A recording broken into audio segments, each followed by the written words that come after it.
BBC বাংলার সান্ধ্য অধিবেশন প্রবাহতে আপনাদের স্বাগত। আজ আপনাদের সাথে লন্ডন স্টুডিও থেকে আছি মানসী বড়ুয়া। বাংলাদেশের সর্বশেষ গুরুত্বপূর্ণ আপডেট সংবাদে আপনাকে স্বাগত। শুরুতেই সংবাদ শিরোনাম, পরে বিস্তারিত। প্রথমেই জানাবো আমাদের হাতে থাকা সর্বশেষ গুরুত্বপূর্ণ সবথেকে তাজা আপডেট সংবাদ। চট্টগ্রাম ২ জামাতের প্রার্থীকে সমর্থন জানালেন স্বতন্ত্র প্রার্থী। ত্রয়োদশ জাতীয় সংসদ নির্বাচনে চট্টগ্রাম ২ ফটিকছড়ি আসনের বাংলাদেশ জামাত ইসলামের মনোনীত প্রার্থী অধ্যক্ষ মোহাম্মদ নুরুল আমিনকে আনুষ্ঠানিকভাবে সমর্থন জানিয়ে নির্বাচন থেকে সরে দাঁড়িয়েছেন ফুটবল প্রতীকের স্বতন্ত্র প্রার্থী অ্যাডভোকেট মোহাম্মদ কবির করিম। এরপর জানাবো কায়েমের প্রার্থিতা নিয়ে নাহিদ ইসলামের করা আপিলের শুনানি নির্বাচনের পর।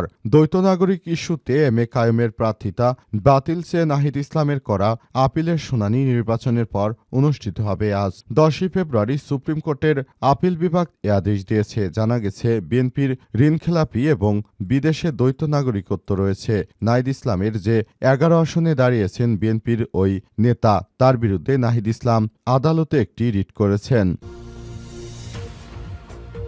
এদিকে প্রত্যাশার নতুন বাংলাদেশ গড়তে দেশবাসীকে নৈতিকভাবে ভাবতে হবে বললেন জামাতের আমির। প্রত্যাশার একটি নতুন ও আধুনিক বাংলাদেশ গড়ে তুলতে হলে বিগত স্বৈরাচারী সরকারকে হটানোর পর বাংলাদেশে এই মুহূর্তে একটি নতুন নেতৃত্ব নির্বাচনের খুবই বেশি প্রয়োজন। এই মুহূর্তে জনগণকে ভালো একটি বাংলাদেশ বিনির্মাণ করতে সবাইকে এখনই ভাবতে হবে বলে জানিয়েছেন জামাতের আমির।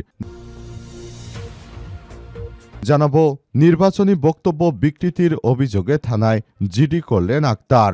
রংপুর ৪ কাউনিয়া পীরগাছা আসনে 11 জোট মনোনীত প্রার্থী ও জাতীয় নাগরিক পার্টি এনসিপির সদস্য সচিব আক্তার হোসেন তিনি নির্বাচনী বিষয় নিয়ে একটি বক্তৃতা দিয়েছিলেন এবং সে বিষয়টিকে চাঁদাবাজ গ্রুপ সেটিকে বিকৃতি করে প্রকাশ করছে। বিষয়টি তিনি জানার পরই থানায় জিডি করেছেন। কে বা কারা এই বিষয়টি করেছে তাদেরকে আটকের চেষ্টা করা হচ্ছে। 11 দলীয় জোটের নেতাকর্মীদেরকে বিপদে ফেলতেই বিএনপির সন্ত্রাসী গ্রুপ এই ধরনের কার্যক্রম চালাচ্ছে বলে অভিযোগ করেছেন আক্তার হোসেন।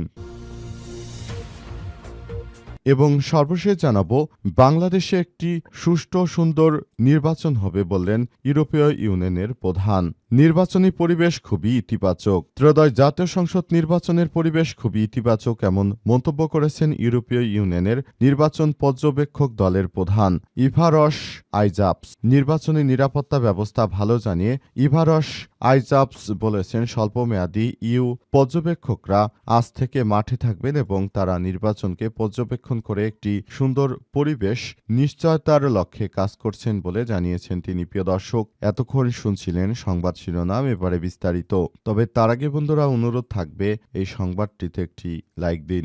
এই চ্যানেলে আপনি নতুন হয়ে থাকলে আমাদের সংবাদটি দেখতে দেখতে চ্যানেলটি সাবস্ক্রাইব করে রাখুন। কমেন্ট করে বন্ধুরা আপনার মূল্যবান মতামত জানিয়ে দিন আপনি বিশ্বের কোন দেশ থেকে বা বাংলাদেশের কোন স্থান থেকে আমাদের সংবাদটি দেখছেন এবং শুনছেন। আর বন্ধুরা, আগামী জাতীয় সংসদ নির্বাচনে আপনি কোন দলকে বা কোন মার্কাকে ভালোবাসেন এবং সমর্থন দিতে চান সেটি কমেন্ট করে পুরো বাংলাদেশের মানুষকে জানিয়ে দিন। এবারে বিস্তারিত।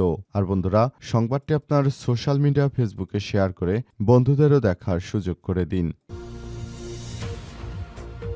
চট্টগ্রাম ২ জামাতের প্রার্থীকে সমর্থন জানালেন স্বতন্ত্র প্রার্থী।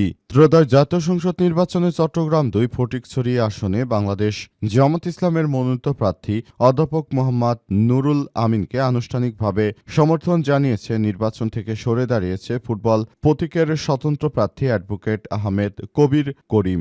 আজ নির্বাচনী প্রচারণার শেষ দিন অ্যাডভোকেট মোহাম্মদ কবির করিম এই সিদ্ধান্তর কথা জানিয়েছেন। তিনি বলেন, বৃহত্তর জনস্বার্থে ইনসাফভিত্তিক রাজনীতি এবং ন্যায়ভিত্তিক সমাজ প্রতিষ্ঠার লক্ষ্যে স্বেচ্ছায় নিজের প্রার্থিতা প্রত্যাহার করছি। একই সঙ্গে তিনি ফটিকছড়ি ভোটারদের প্রতি আহ্বান জানিয়ে বলেছেন, দেশ ও জনগণের ন্যায় বিচারের পক্ষে শক্ত অবস্থান নিশ্চিত করি। সবাই দাঁড়িপাল্লার প্রতীকে ভোট দিয়ে প্রত্যক্ষ মোহাম্মদ নুরুল আমিনকে জয়ী করবেন ইনশাল্লাহ। তারা দাবি করেছে যে জামাতের প্রার্থীরা কোনোভাবেই আসলে চোর ডাকাত হতে পারে না। তারা হচ্ছে দেশের আগামী দিনের একটি ভবিষ্যৎ রাজনৈতিক দলের নেতাকর্মী। তারা কোনোভাবেই বাংলাদেশকে নিয়ে কোনোদিন ষড়যন্ত্র চক্রান্ত করেনি, যেটা অন্যান্য প্রার্থীরা করেছে, কিন্তু সেটি কখনোই করেনি বাংলাদেশ জামাত ইসলামের নেতাকর্মীরা।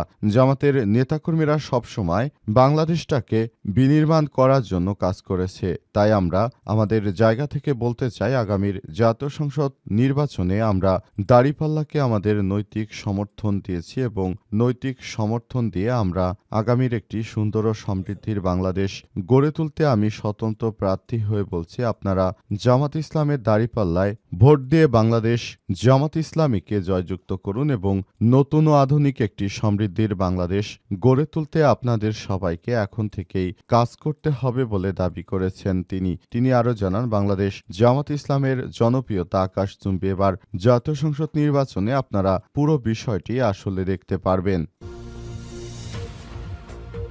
কায়েমের প্রার্থিতা নিয়ে নাহিদের করা আপিলের শুনানি নির্বাচনের পর।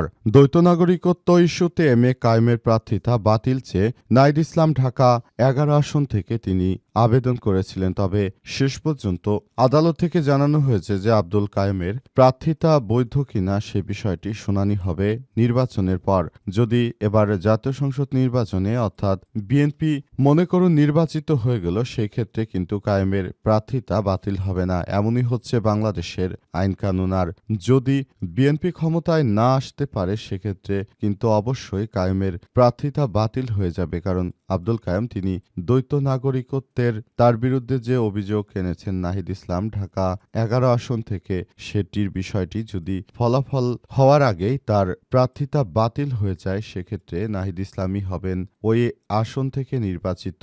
তবে শেষ পর্যন্ত আদতে বিষয়টি কি হবে এবং বিষয়টি কোন দিকে গড়াবে সেটি এখন দেখার বিষয়। পুরো বাংলাদেশটাকে সুন্দরভাবে গড়ে তোলার জন্য এনসিপির নেতৃত্ববৃন্দরা কাজ করছে। তারা আগামীর একটি সমৃদ্ধশালী ও সুন্দর বাংলাদেশ গড়ে তুলতে চায়। সবাই নাহিদ ইসলামকে তার আসন থেকে ভোট দিয়ে জয়যুক্ত করবে এমনটাই জানা যাচ্ছে, কারণ নাহিদ ইসলামের জনপ্রিয়তা আকাশচুম্বী।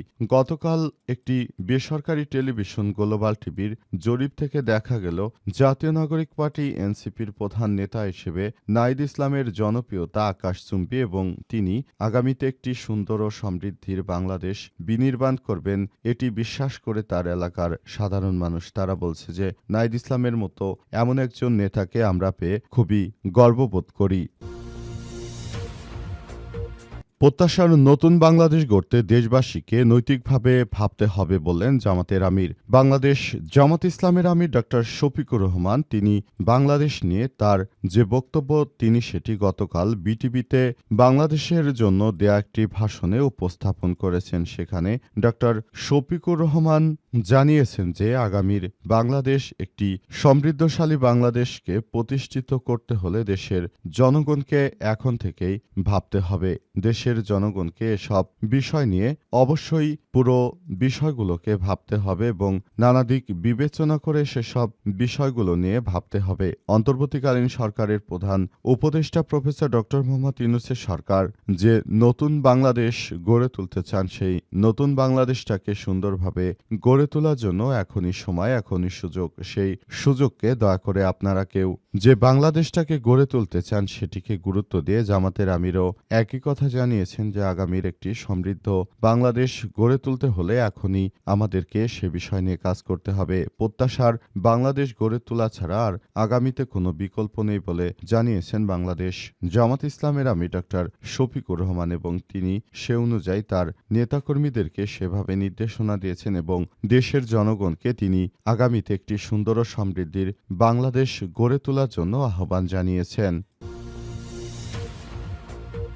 নির্বাচনী বক্তব্যের বিকৃতির অভিযোগে থানায় জিডি করলেন আক্তার আহমেদ। রংপুর ৪ কাউনিয়া পীরগাছা আসনে ১১ দলের মনোনীত প্রার্থী জাতীয় নাগরিক পার্টি এনসিপি সদস্য সচিব আক্তার হোসেনের নির্বাচনী জনসভার বক্তব্য বিকৃতি করে সামাজিক যোগাযোগ মাধ্যমে অপপ্রচারের অভিযোগ উঠেছে। জানা গেছে যে আক্তার হোসেন তিনি সামাজিক যোগাযোগ মাধ্যমে যে বক্তৃতা দিয়েছেন সেই বক্তৃতাকে একটি পক্ষ বিকৃতি করে তারপর সেটিকে আবারও তারা প্রচার করে এবং আক্তার হোসেনের বিরুদ্ধে অপপ্রচারে লিপ্ত হয়। এই বিষয়টি তিনি টের পেয়ে সামাজিক যোগাযোগ মাধ্যমের এই বিষয়টিকে নিয়ে তিনি থানায় একটি লিখিত অভিযোগ করেছেন যে সন্ত্রাসী চাঁদাবাজ গ্রুপ তার বক্তব্যকে এভাবে বিকৃত করে তারপর তার নির্বাচনী পরিবেশ নস্যাৎ করার চেষ্টা করছে। এদের বিরুদ্ধে এখনই সময়, এখনই সবাইকে যার যার জায়গা থেকে দায়িত্বশীল ভূমিকা পালন করতে হবে। দেশের মানুষকে এসব বিষয় নিয়ে খুবই দায়িত্বশীল ভূমিকা পালন করতে হবে। অন্তর্বর্তীকালীন সরকারের প্রধান উপদেষ্টা প্রফেসর ডক্টর মোহাম্মদ ইউনূসের সরকার যে নতুন বাংলাদেশ গড়ে তুলতে চান সেসব বিষয় নিয়ে সবাইকে এখনই সুযোগ সুবিধার বিষয়গুলো নিয়ে তিনি জানিয়েছেন এবং তিনি মনে করেন আগামীর যে সমৃদ্ধশালী একটি বাংলাদেশ গড়ে তুলতে হবে এর জন্য আমাদেরকে এখনই দায়িত্বশীল ভূমিকা পালন করতে হবে এবং সবার কাছে বলবো আগামীর একটি সমৃদ্ধশীল বাংলাদেশ গড়ে তোলার মধ্য দিয়ে বাংলাদেশটাকে আরও বেশি ভবিষ্যতের বাংলাদেশ বিনির্মাণ করতে হবে বলে জানিয়েছেন আক্তার হোসেন। এজন্য তিনি দেশবাসীকে উদাত্ত আহ্বান জানিয়েছেন বাংলাদেশ জামাত ইসলামের দাঁড়িপাল্লা প্রতীকে ভোটদানের মধ্য দিয়ে সবাইকে নিয়ে একটি সমৃদ্ধির বাংলাদেশ গড়ে তুলতে। ইতিমধ্যেই তারা এসব বিষয় নিয়ে কথা বলেছে এবং এসব বিষয় নিয়ে তারা স্পষ্টভাবে সবকিছু উল্লেখ করেছেন। আগামীর একটি সমৃদ্ধশীল বাংলাদেশ গড়ে তুলতে হলে বাংলাদেশ জামাত ইসলামের নেতৃত্বে 11 দলীয় জোটের ছাড়া আর কোনো রাজনৈতিক দল আসলে দেশের জন্য কোনো ভালো সমৃদ্ধির বাংলাদেশ উপহার দিতে পারবে না। এটি বাংলাদেশের জন্য বড় ধরনের একটি অগ্রযাত্রা।